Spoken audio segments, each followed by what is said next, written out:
ಎಲ್ಲರಿಗೂ ನಮಸ್ಕಾರ. ಇವತ್ತು ಆರೋಗ್ಯಕರವಾದ ಹಾಗೆ ಟೇಸ್ಟಿಯಾಗಿರುವಂಥ ಮೆಂತ್ಯ ಸೊಪ್ಪಿನ ಗ್ರೇವಿಯನ್ನು ಮಾಡ್ತಾ ಇದ್ದೀನಿ. ಆರೋಗ್ಯಕ್ಕೆ ತುಂಬ ಒಳ್ಳೆಯದು, ಹಾಗೆ ಸ್ವಲ್ಪನೂ ಕಹಿ ಇರಲ್ಲ.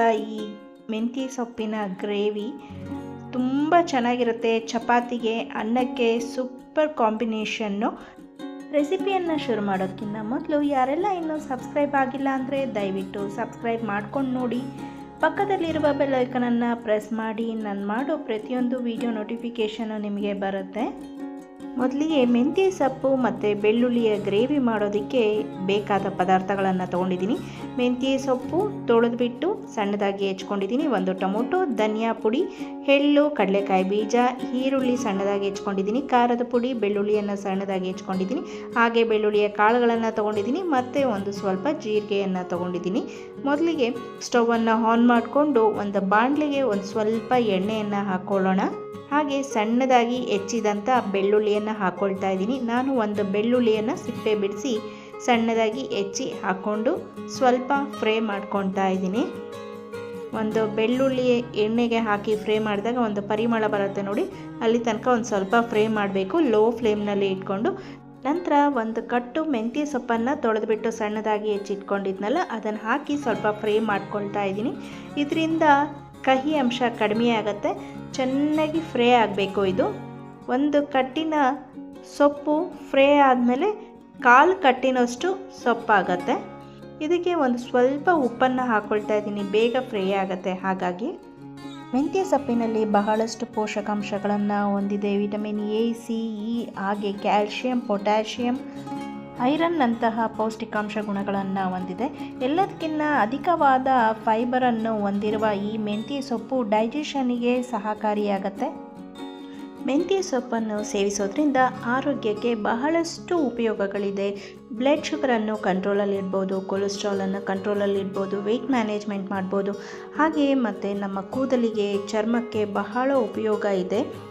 ಅಷ್ಟೇ ಅಲ್ಲ, ಆ್ಯಂಟಿ ಇನ್ಫ್ಲಮೇಟರಿ ಗುಣವನ್ನು ಹೊಂದಿದೆ. ಇಷ್ಟೆಲ್ಲ ಗುಣಗಳಿರುವ ಮೆಂತ್ಯ ಸೊಪ್ಪನ್ನು ಒಂದೆಲ್ಲ ಒಂದು ರೀತಿಯಲ್ಲಿ ಉಪಯೋಗಿಸೋದು ಒಳ್ಳೆಯದು. ನಾನು ಸೊಪ್ಪು ಮತ್ತು ಬೆಳ್ಳುಳ್ಳಿಯನ್ನು ಹುರ್ಕೊಂಡ ನಂತರ ಒಂದು ಪ್ಲೇಟಿಗೆ ತೆಗೆದಿಟ್ಕೊಂಡಿದ್ದೀನಿ. ನಂತರ 1 ಟೇಬಲ್ ಸ್ಪೂನಷ್ಟು ಕಡಲೆಕಾಯಿ ಬೀಜನ ಹಾಕ್ಕೊಂಡು ಹುರ್ಕೊಳ್ತಾ ಇದ್ದೀನಿ. ಸ್ವಲ್ಪ ಹುರ್ಕೊಂಡ ನಂತರ ಕಡಲೆಕಾಯಿ ಬೀಜವನ್ನು 1 ಸ್ಪೂನಷ್ಟು ನಾನು ಬಿಳಿ ಎಳ್ಳನ್ನು ಹಾಕ್ಕೊಂಡು ಅದರ ಜೊತೆಯಲ್ಲೇ ಹುರ್ಕೊಳ್ತಾ ಇದ್ದೀನಿ.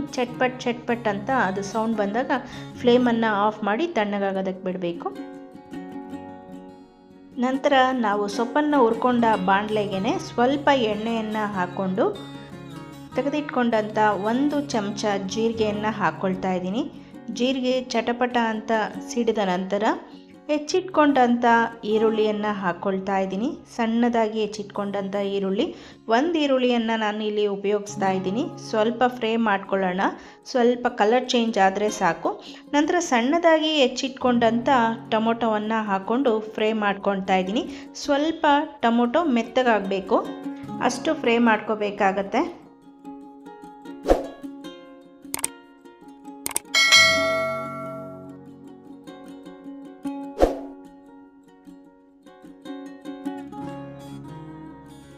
ಟೊಮೊಟೊ ಸ್ವಲ್ಪ ಬೇಗ ಬೇಯೋದಕ್ಕೆ ಸ್ವಲ್ಪ ಉಪ್ಪನ್ನು ಹಾಕ್ಕೊಳ್ತಾ ಇದ್ದೀನಿ. ಉಪ್ಪನ್ನು ಹಾಕ್ಕೊಂಡು ಚೆನ್ನಾಗಿ ತಿರುಗಿಸ್ಕೊಳ್ತಾ ಇದ್ದೀನಿ. ಟೊಮೊಟೊ ಆಗಿರ್ಬೋದು, ಈರುಳ್ಳಿ ಆಗಿರ್ಬೋದು, ಬೇಗ ಬೇಯಬೇಕು ಅಂದರೆ 1/4 ಟೀ ಸ್ಪೂನಷ್ಟು ಉಪ್ಪು ಹಾಕಿದ್ರೆ ಬೇಗ ಬೆಂದ್ಕೊಳ್ಳುತ್ತೆ. ನೋಡಿ, ಈಗ ಟೊಮೊಟೊ ಎಲ್ಲ ಮೆತ್ತಗೆ ಬೆಂದಿದೆ. ನಾವು ಕಡಲೆಕಾಯಿ ಬೀಜ ಹಾಗೆ ಎಳ್ಳನ್ನು ಪೇಸ್ಟ್ ಮಾಡಿಕೊಂಡು ಹಾಕ್ಕೊಳ್ತಾ ಇದ್ದೀನಿ.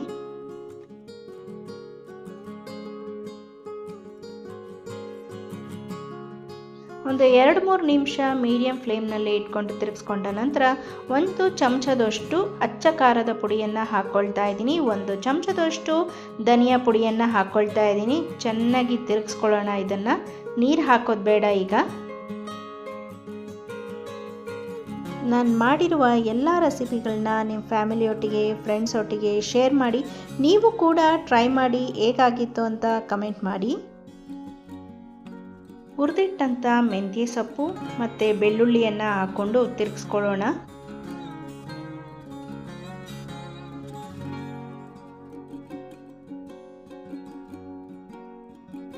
ಈ ಹಂತದಲ್ಲಿ ನೀರನ್ನು ಸೇರಿಸ್ಕೋಬೇಕಾಗತ್ತೆ. ನಾನು ಜಾರನ್ನು ತೊಳೆದಿದ್ದ ನೀರನ್ನು ಹಾಕ್ಕೊಳ್ತಾ ಇದ್ದೀನಿ.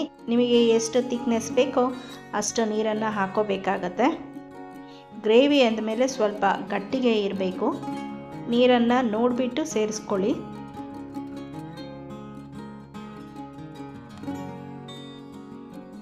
ಗ್ರೇವಿ ಮುಗಿಯುವವರೆಗೂ ಲೋ ಫ್ಲೇಮ್ನಲ್ಲೇ ಇಟ್ಕೊಂಡು ರುಚಿಗೆ ತಕ್ಕಷ್ಟು ಉಪ್ಪನ್ನು ಹಾಕ್ಕೊಳ್ತಾ ಇದ್ದೀನಿ.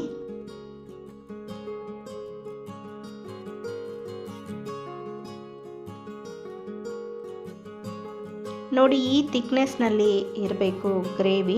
ಈಗ ಒಂದು ಮುಕ್ಕಾಲು ಚಮಚದಷ್ಟು ಗರಂ ಮಸಾಲ ಪುಡಿಯನ್ನು ಹಾಕ್ಕೊಂಡು ತಿರುಗಿಸ್ತಾ ಇದ್ದೀನಿ.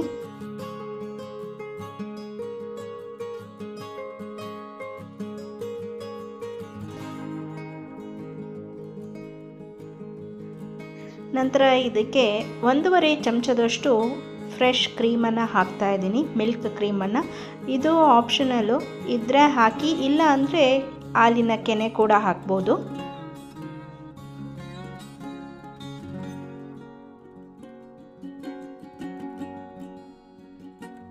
ನಂತರ ಒಂದು 3ರಿಂದ 4 ನಿಮಿಷ ಲೋ ಫ್ಲೇಮ್ನಲ್ಲಿ ಲಿಡ್ಡನ್ನು ಕ್ಲೋಸ್ ಮಾಡಿ ಸಣ್ಣದಾಗಿ ಕುದಿಯೋದಕ್ಕೆ ಬಿಡೋಣ.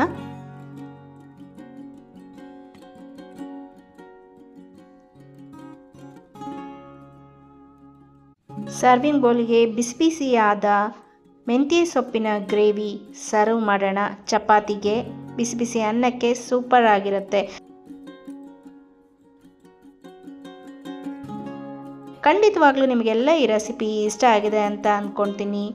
ನಾನಿಲ್ಲೇ ಈ ರೆಸಿಪಿ ವ್ಲಾಗ್ನ ಮುಗಿಸ್ತಾ ಇದ್ದೀನಿ. ಮತ್ತೊಂದು ಹೊಸ ರೆಸಿಪಿಯೊಂದಿಗೆ ಸಿಗ್ತೀನಿ. ಇಷ್ಟ ಆಗಿದ್ರೆ ದಯವಿಟ್ಟು ಲೈಕ್, ಶೇರ್, ಸಬ್ಸ್ಕ್ರೈಬ್ ಮಾಡಿ, ಕಮೆಂಟ್ ಮಾಡೋದನ್ನು ಮರಿಬೇಡಿ. ಧನ್ಯವಾದಗಳು.